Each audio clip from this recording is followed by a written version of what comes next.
RG Kar rape murder case. Aruna Shanbaug कौन? Doctor बिटिया की तरह हॉस्पिटल में दरिंदगी, सीजेआई डीवाई चंद्रचूड़ ने किया जिक्र। आरजी कर मर्डर केस। कोलकाता के मेडिकल कॉलेज अस्पताल में एक डॉक्टर बिटिया से रेप और हत्या पर मंगलवार को सुप्रीम कोर्ट में सुनवाई हुई, लेकिन इस सुनवाई के दौरान एक और बिटिया के साथ हुई ऐसी ही दरिंदगी की कहानी सामने आई। यह घटना 1973 की है। इसमें बिटिया हमेशा के लिए एक जिंदा लाश बन गई। कोलकाता के आरजी कर मेडिकल कॉलेज और अस्पताल में ट्रेनी डॉक्टर के साथ रेप और हत्या की घटना से पूरा देश स्तंभ है। मामले की जांच सीबीआई कर रही है। पूरे देश में डॉक्टर हड़ताल पर हैं। इस बीच सुप्रीम कोर्ट में यह मामला पहुंच गया है।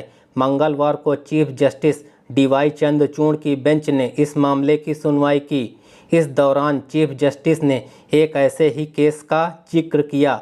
उस केस में भी एक नर्स बिटिया के साथ अस्पताल के भीतर ही दरिंदगी हुई थी। इसके बाद वह बिटिया एक जिंदा लाश बन गई है। दरअसल चीफ जस्टिस ने बम्बई के अरुणा शानबाग केस का जिक्र किया। अरुणा बम्बई के नामी सरकारी हॉस्पिटल केईएम में नर्स थी। उसके साथ 1973 में एक वार्ड अटेंडेंट ने रेप किया, फिर कुत्ते को बांधने वाली चेन से उसका गला घोंटने की कोशिश की। इस घटना में अरुणा के सिर पर गंभीर चोटें लगीं और वह फिर हमेशा के लिए अपंग हो गई। वह करीब 42 साल तक अस्पताल के वार्ड में एक बिस्तर पर लाश बनकर पड़ी रही। अरुणा की होने वाली थी शादी। अरुणा ने 1967 में केईएम अस्पताल को ज्वाइन किया था। उसकी अस्पताल के ही डॉक्टर सुदीप सरदेसाई के साथ सगाई हो चुकी थी।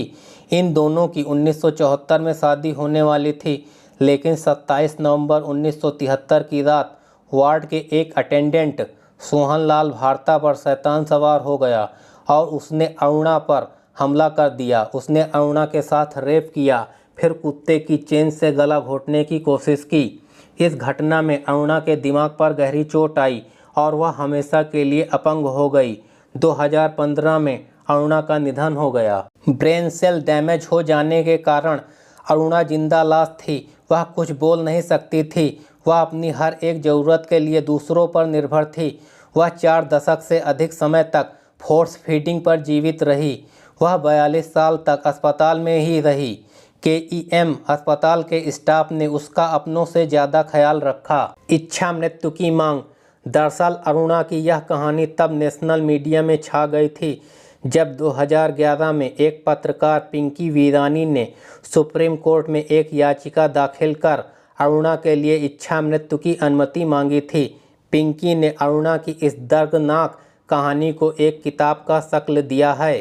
पिंकी वीरानी ने अपनी याचिका में शीर्ष अदालत से गुहार लगाया था कि अरुणा किसी भी रूप में अपना जीवन नहीं जी पा रही है। ऐसे में उसे सम्मानपूर्वक मरने की अनुमति मिलनी चाहिए। हालांकि सुप्रीम कोर्ट ने अपने ऐतिहासिक फैसले में पिंकी वीरानी की याचिका खारिज कर दी थी और अरुणा को इच्छा मृत्यु की अनुमति नहीं दी थी। सुप्रीम कोर्ट का तर्क था कि अरुणा ब्रेन डेड नहीं है और वह कुछ कभी कभी रिस्पॉन्स करती है। 18 मई 2015 को निमोनिया की वजह से अरुणा की मौत हो गई।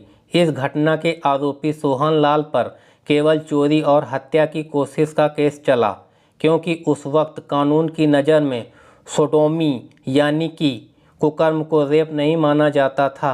इस कारण सोहनलाल को 7 साल की सज़ा हुई और वह जेल से बाहर आ गया।